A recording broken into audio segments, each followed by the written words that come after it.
I'm going to make something called Truchet Tiles.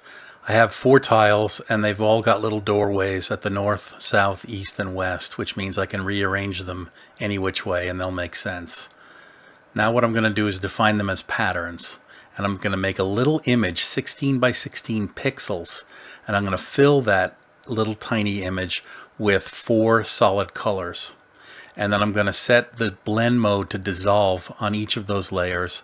And I'm going to take advantage of the fact that the dissolve blend mode turns things into little tiny pixels.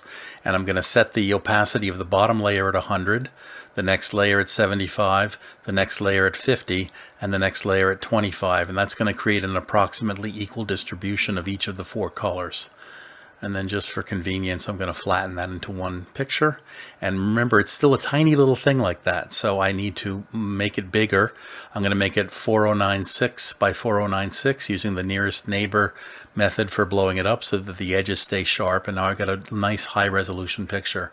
Now I'm going to make 4 empty layers and I'm going to start to fill them with those patterns I defined earlier. And notice that the patterns are sized such that when they drop in, they're 16 by 16 in the way that they tile. I just planned it that way. So now I have these 4 complete layers, each with an entire pattern. And I'm going to go down to that multicolored layer and I'm going to use the magic wand and I'm going to select the different colors one by one.